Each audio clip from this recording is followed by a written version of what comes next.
Assalamualaikum warahmatullahi wabarakatuh. Ini dia Financial Clinic on YouTube. Financial Clinic ini tadi adalah sebuah acara radio yang kami garap bersama dengan sebuah stasiun swasta di Jakarta. Kemudian menjadi sebuah serial kelas off air supaya lebih banyak ketemu sama orang. Dan kemudian menjadi sebuah podcast. Dan sekarang akhirnya nongol juga seri videonya. Kalau bisa nonton terus di sini, silakan like dan subscribe. Dan jangan lupa kamu juga bisa mengajukan pertanyaan supaya kita bisa menggali lebih banyak topik menarik di Financial Clinic. Kita akan bahas tentang THR. Gimana? Udah masuk belum THR-nya ke dalam rekeningmu? Atau mungkin sebelum masuk ke rekening secara perhitungan udah habis. Mungkin ada yang seperti itu. Atau yang mungkin baru 1 hari 2 hari juga udah selesai ya, THR-nya udah keburu habis. Biasanya dipakai buat apa aja sih THR ini? THR ini kita akan bahas terbagi biasanya menjadi 5 pengeluaran besar. Dan ini biasanya memang THR itu habis untuk ini. Apa aja pengeluaran itu?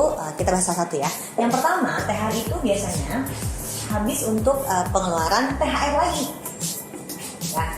Jadi untuk THR lagi untuk orang-orang yang memang bekerja sama kita dan banyak jasanya untuk hidup kita. Misalnya asisten rumah tangga, pembantu, nanny, supir, tapi juga untuk satpam, petugas kebersihan di lingkungan kita atau hansip di sekitar RT. Jadi memang akhirnya banyak sekali bagian dari THR yang kita terima setiap tahun habis lagi untuk THR para pekerja kita. Yang kedua, THR ini akan habis untuk mudik. Siapa di antara Anda yang masih melakukan ritual mudik selama bertahun-tahun mudik nih? Ini akan menimbulkan demand yang sangat tinggi terhadap semua jasa transportasi yang ada di tanah air, sehingga memang wajar aja kalau harga ongkos transportasi itu meningkat dengan sangat tajam. Mungkin ada di antara kamu yang sudah booking tiket pesawat jauh-jauh hari sebelum mendekati Lebaran, sehingga kamu sebetulnya udah punya. Tapi artinya kita semua punya pengeluaran mudik. Untuk yang memang mudik akan ada ongkos transportasi, akomodasi, oleh-oleh, atau pengeluaran tiba-tiba yang terjadi pada saat kita sedang mudik, termasuk juga dengan angpau lebarannya.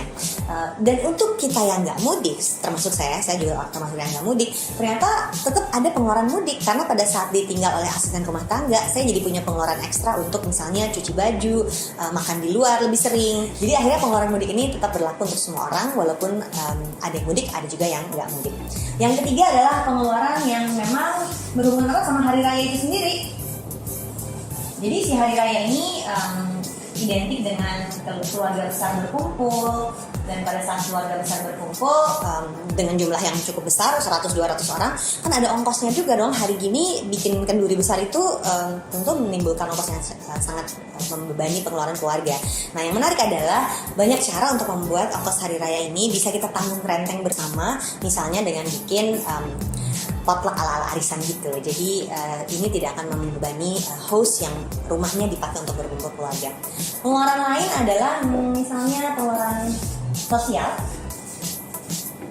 Pengeluaran sosial ini pada saat kita mau bantu lebih banyak orang, kita mau bantunya itu di masjid, atau kita mau mengeluarkan zakat fitrah, zakat mal, ada fidyah juga, atau infak dan sedekah. Jadi pengeluaran sosial ini tentu saja akan sangat bermanfaat kalau kita menganggarkan bagian dari THR kita untuk kita berikan lagi sebagai amal jariah.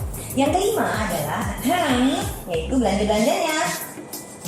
Pada saat kita mau belanja-belanja boleh aja loh, jadi bukan berarti pada saat kita mau bersenang-senang dengan uang THR kita ini nggak boleh.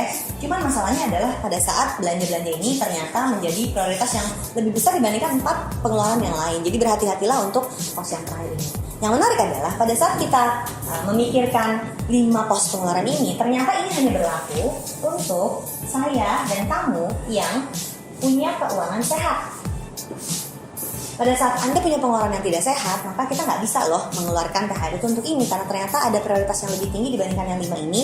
Misalnya untuk kamu yang punya utang kartu kredit, maka THR ini sebaiknya dipakai juga untuk membayarkan cicilan dari kartu kreditnya. Atau mungkin di antara kamu ada yang belum punya rumah, sebagian dari THR ini akan sangat bermanfaat kalau kita bisa pakai untuk investasi atau menjadi bagian dari DP rumah kita. Jadi menarik kan kalau tahun ini menjadi catatan sejarah buat kamu, karena ini adalah lebaran di mana kamu berhasil melunasi utang kartu kredit, atau ini adalah lebaran di mana kamu akhirnya bisa punya DP rumahmu yang pertama. Jadi THR ini banyak sekali manfaatnya. sebetulnya untuk 5 pengeluaran hari raya, tapi bisa juga kita gunakan untuk hal yang bermanfaat karena memang kita punya prioritas yang lebih tinggi. Silahkan dihitung kembali THR seperti apa. Kalau untuk yang tahun ini udah habis, paling nggak ini ilmu yang bisa kita pakai untuk tahun depan. Ini dia tadi Financial Clinic dengan topik THR. Silahkan like dan subscribe dan ikutin terus, videonya akan lebih banyak lagi kita post hanya untuk kamu.